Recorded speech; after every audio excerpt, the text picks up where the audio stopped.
Welcome to the Neckbeard experience. Today I will be talking about 4 different neckbeards. Some of them are a continuation. The first and foremost is a subscriber submission. I will call him Lolita Beard for his creepy advances on girls at anime conventions. Next we have Collegebeard and his day at the gym. After that we'll have Jar Jar, the third wheel Datebeard, and his valorous attempts to win back the heart of Lady LF. And lastly we have G, Workbeard, or formerly known as Fashionbeard. I haven't talked about him in a while, so I hope you enjoy. So sit back, relax, and let the cringe fest begin.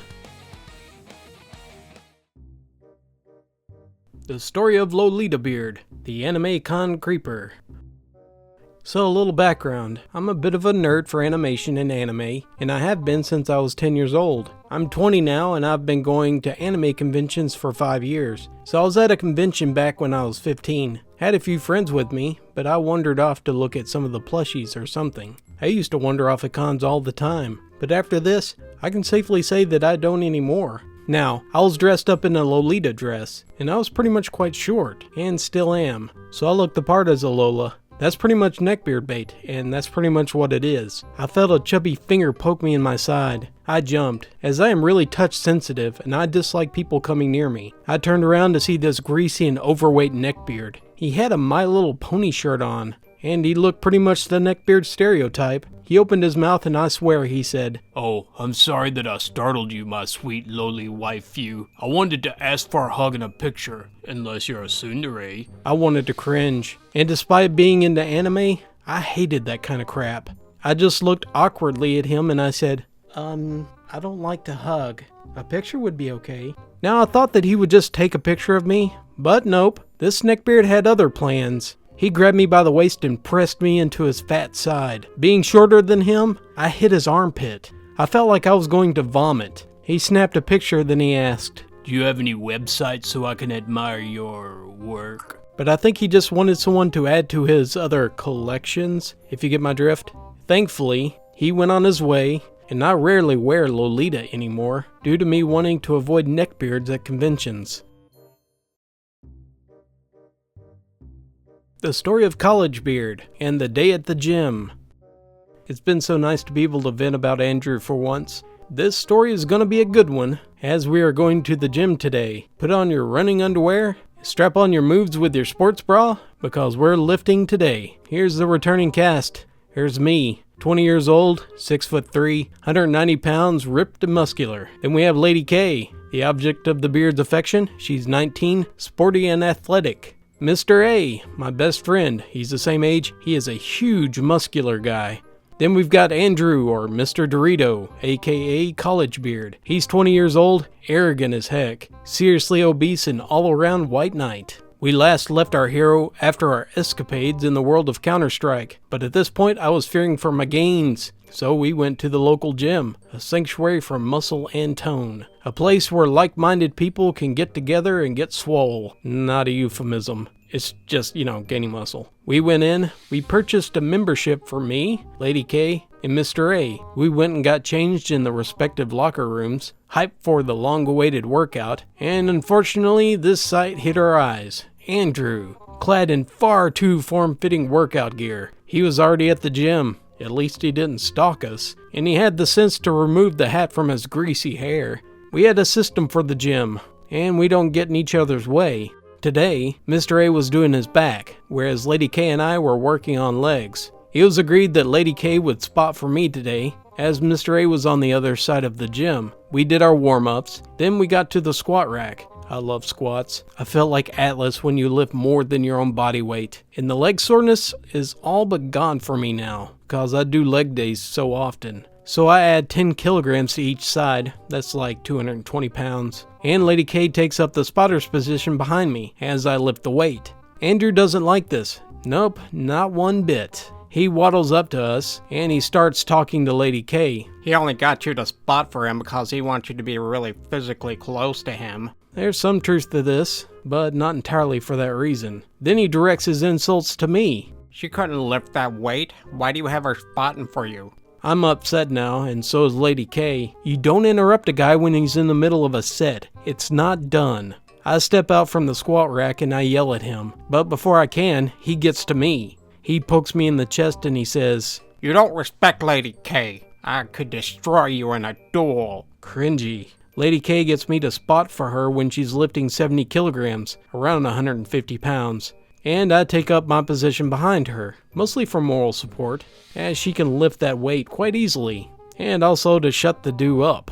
After 15 minutes later, we're both closing in on our 1 rep max. She lifts 95 kilograms. Beardo is constantly saying something like, "You're weak if you need a girl to spot you." but he shuts up when she lifts 95 kilograms. Beardy hasn't done anything all session, something else that irritates me in gym, and I've been sweating my butt off, making my legs cry. I go over to the dumbbell rack and I do calf raises, and Lady K joins me, and we chat about a whole lot of nothing. She just recently got the all clear for her back from the doctor. Yay! So now she's working out with passion like I've never seen before. Eventually, we tire. We take a break outside the gym, sipping water and just chatting, when who follows us out? None other than Andrew, to ruin our break. And he begins to talk about me like I'm not even there. Stuff like, "Oh, don't you hate it when guys have to prove their masculinity to you?" and "Wow, there are some Neanderthals in that gym, am I right?" Ha ha ha ha.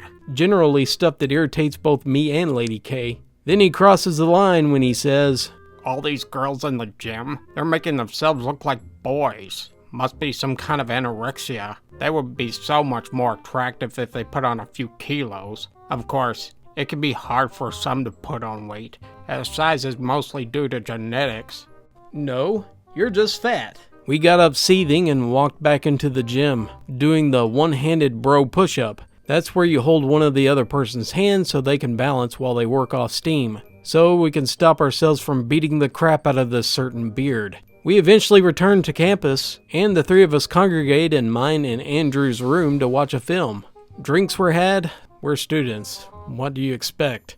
And much complaining was done about a certain fat person. Andrew had effectively destroyed all of our sympathy because of his laziness and his outdated points of view, and just plain idiocy disguised as fat logic. You can always lose weight, just as you can always gain weight. Some people have a more or less active thyroid gland, but your body obeys the laws of thermodynamics, and as such, by doing exercise you can burn calories. It is very simple. Your Genetics and conditions are less of a factor in your size than your crappy attitude to exercise. It gets worse. It gets so much worse, especially about the time when Andrew tries Facebook. But that is a tale to be told for a later time. The story of Jar Jar, the Datebeard, covert operations, peace is a lie.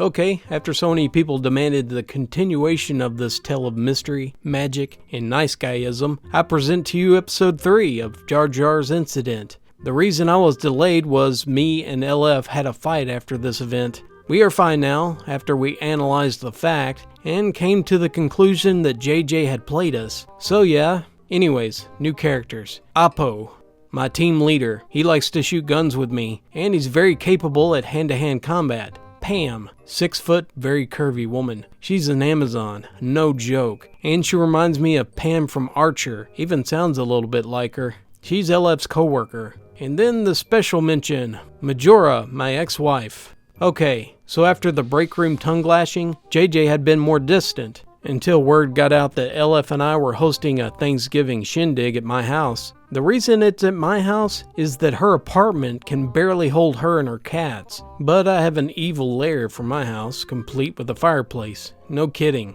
When I brought her over in the first place, she thought I was Batman because of the basement. Somehow, JJ caught word of this event and asked if he could come. Of course, LF said no, and I'm assuming that in his head, he thought that this was... "This woman must be mistaken. I'm a good guy, and she must have meant yes. But it was cause that Captain Jerk told her not to." Well, I did say that if she invited JJ, I would put her favorite DVDs on the top shelf and laugh as she tried to reach them, but he didn't know that. So we are days away from Turkey Day, and me and Apo are eating lunch at a local burger joint, because cheat days rule. I get a call from LF about going to her apartment to grab something for work. Of course I oblige, and with Apo in my passenger seat, we make our way to her apartment complex. It's a gated community. This is where you have to enter a code to get through the gate.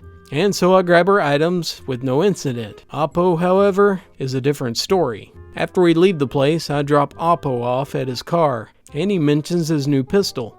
And of course, we end up talking about it until I get a text from my boss saying that we are released for the day. Happy Thanksgiving, see you Monday. Sweet, 5-day weekend. So we go our separate ways, but around 7 p.m. I get a phone call from Oppo. Sergeant, I just got in a fight with some fat body who wanted to code for your girlfriend's apartment complex. What? Tell me from the start what happened. Were the police called? Are you okay?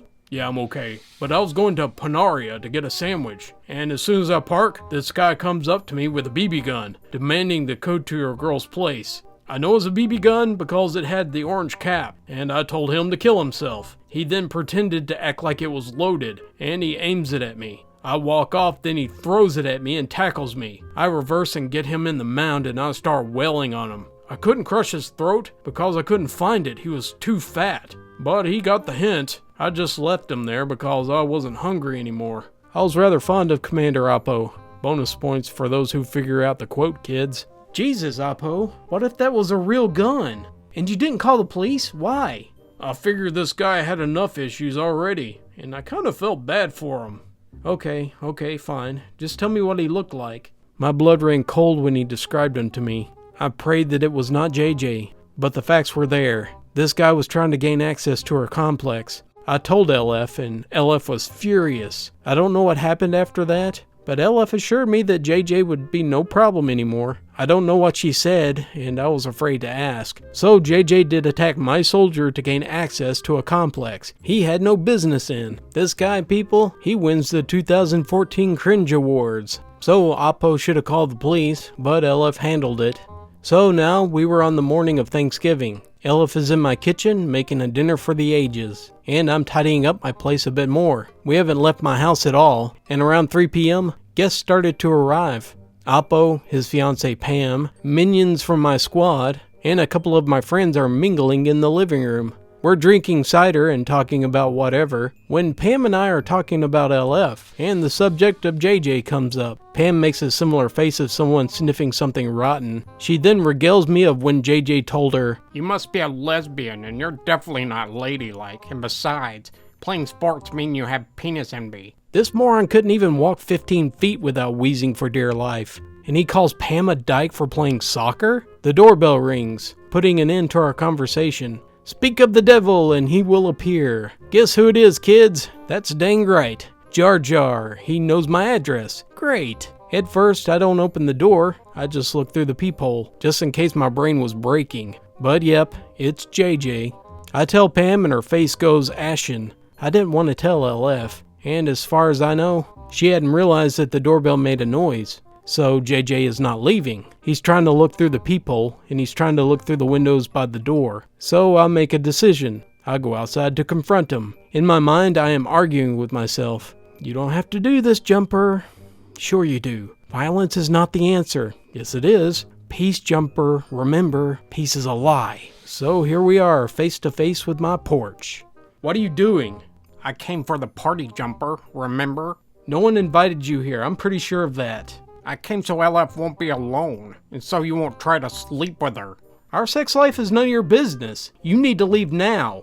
It's not going to happen, Jumper. Let me inside or else. Or else what? You'll challenge me to combat with swords, or you'll kill me? I could have just left it at that, but I had to make the point by kicking him off of my porch, King Leonidas style. He lands on his back and he starts gasping for air, a clear sign that I knocked the wind out of him. And then he starts doing something I'm not used to. He starts crying. I look at him with anger and a desire to just end his miserable life to do the world a favor. I look behind me and I see Apo in the window looking out, making the hand side to back up. I do something that I've never done and I regret doing. I'm tired of fighting. I am 30 years old and I'm still dealing with this crap. I cannot deal with this. Not now. And if I don't end it, he will keep coming back. So I try something new. Compassion. Kinda. Get up, you crybaby. Why does she hate me? Why does she love you and not me? You tricked her, didn't you, you jerk? She doesn't like you for the reasons I stated before. You need to see that this is your fault. No one else's. You are the one who attacked Apo and tried to get a code. You are the one who thinks me and her have the hostage thing going on. You are the one playing Lancelot here. I am not going to fight you, but you need to realize this. It's you, not us, that is the problem. She loves me because we connect. We don't have to force it. I didn't trick anyone. If anything, she's the one who made the first move. This is because of my divorce and trust issues. Then he goes on to say, Oh yeah? LF told me about Majora. What did you say? Yeah, me and LF talked about how Majora cheated on you. And besides, we were making fun of you for having nightmares about killing someone. With a smug smile on his face, he thinks he's finally got me. At the time, I thought he did too. But now I know better. I did tell LF that, and I didn't expect her to tell anyone that. But my rage got the best of me, and I punched him one time, and I told him to leave. He still had a sickly smile on that fat face of his, and to this day, I bet he thinks he has something over on me. He doesn't, but at the time, I was so angry that the girl I trusted told anyone. So, after everyone left, I asked LF what the heck. We went back and forth after that, and in hindsight, she was just trying to help. But there was a key part missing. She didn't talk to JJ. She was talking to Pam. It turns out that she's a Navy vet, and she lost a friend in Afghanistan. LF was trying to find out a way that she could help me feel better. She was asking Pam because she wanted to fix me. And in my anger, I told her off. I love her for trying, but this isn't her fight. It's mine. But it feels nice to have someone backing you up. Now, why is this important? Maybe because JJ thinks eavesdropping counts as a meaningful conversation? Maybe because he was pushing the fact that I have issues? But I know one thing, maybe sometimes you just can't reason with people. The story of G, Workbeard, formerly known as Fashionbeard. The story of G and Red. I used to mention my manager as Loud Voice, but I'll just start calling her Liv from now on. Liv was the one who trained us, and she eventually left because she operates from a different city. This means that there's no supervisor at our kiosk, but it was expected that we all show up on time because everyone suspected that Liv had eyes and ears on the kiosk the first 3 months. G, however, was not bright enough to pick this up because on the first day Liv leaves, and from then on, he would show up 2 to 3 hours late for his shift, even though he works in the evenings. The other coworkers and I are annoyed at this because we all could have gotten in trouble if someone would have reported us. This will be relevant to the story between him and Red, I promise. The kiosk initially opened with 5 people working in it. This consisted of 4 guys, including myself, and 1 girl, we will call Red. Now Red is 19 years old, red hair, hence the name, and somewhat moderately attractive, thus making her a prime target for G and his neckbeard tendencies, the poor girl. The thing about Red was that she had a boyfriend mechanic who worked at the airport as well. This, however, did not stop G from advancing on his unsuspected prey. In a similar fashion to how he asked me for my number, he also asked Red for her number. I believe Red refused to give it to him, or made up some excuse, but our other coworker who had her number gave it to him instead. This resulted in a bombardment of unanswered text messages from G to Red. Other than that, there was not much interaction between the two, because most of the time, I would work with Red in the morning. Whereas G and the other guy coworkers, they worked in the evenings. But in the times that their paths do cross, boy does it get cringy. Now sometimes I would also have to work in the evening shifts, which unfortunately led to interactions with G. One day when we were working together, G said, You work with Red. She's really beautiful. Does she have a boyfriend? I said, Yes, she has a long-term boyfriend that she lives with. Well, G, when he heard this, he thought this instead. If I somehow work with Red, I will manage to convince her to break up with her long-term boyfriend and date me instead. From that point on, he would constantly pester me saying, We need to switch shifts, man. I have things I have to do in the evening now. However, I always have class in the evening, thus resulting in unsuccessful courtship between him and Red. But eventually one day, he got his opportunity. Before I go on, I must mention that since the kiosk was new, we only had 3 keys for the 5 of us. Thus, everyone had to make sure they were paired with someone who had a key that was working the same shift as them. Anyways, back to the story. I had something to do the morning next Monday, So when G pestered me saying, "Hey, what about that shift change Monday?" I obliged. His smelly face perked up as if he won a lifetime supply of Mountain Dew and Doritos. I left my shift that day thinking nothing out of the ordinary would occur. Oh boy, was I wrong. The day before, when I changed shift with G, I thought to myself, since he obviously wanted to work with Red so badly, he would show up on time, right? The answer is no freaking chance. On Monday morning, I suddenly receive a text from Red. She texted me that she did not have a key for the kiosk, and G was the one who had the key, but he was late. Unfortunately for her, I also did not have a key at that time, and the other coworker who did have it was driving to a different city. Red ultimately had to wait until G showed up. Half an hour passed. 1 hour passed.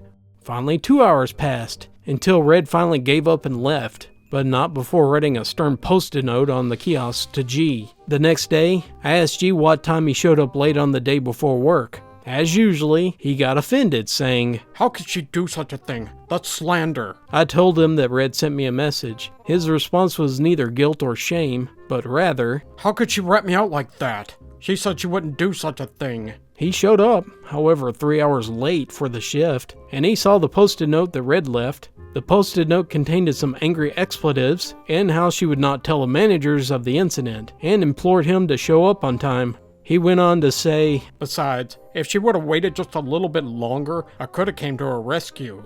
On top of this, he still thought he had a chance with Red, and he would continue to beg me for my shift. Unfortunately for Romeo here, this would be his only chance. After a month and a half of working, for some reasons unrelated to G, she quit the job.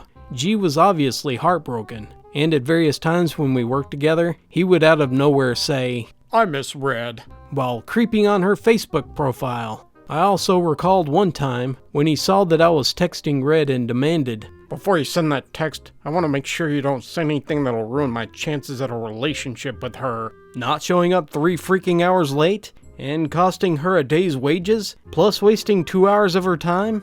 No, our hero of this story could do no wrong. It is always someone else's fault if something happens. Eventually, Red and her boyfriend changed their relationship status to engaged. He did get over it. He justified not having a chance because, "You didn't allow me to work with her. That's why she felt like she had to settle." However, all is not lost for our protagonist, for another target was about to experience the full cringe of G. Also a side note, G would later tell me that when Liv returned on the day after the incident, he had forgotten to get rid of the post-it note that she left. Liv saw the note, but I don't believe G got any repercussions for it. Just another reminder of the stupidity that makes up the character that we know as G. Although it might be brilliance, considering that he kept his job and all the things he got away with. Wait until you learn about how G thinks about dating, like only requiring one person to consent. That will be discussed next time. Thank you very much for the wonderful authors of these stories. We know that having dealings with real neckbeards are not really that fun. We appreciate their fortitude and their ability to put up with these kind of people for us and sharing these experiences with us. So thank you all very much. If you guys enjoyed these stories, please hit that like button. And if you want to hear more stories like this in the future, make sure to hit that subscribe button. I do this series on a regular basis. So until next time, it's not the role-playing game that's perilous. It's the neckbeards that join you.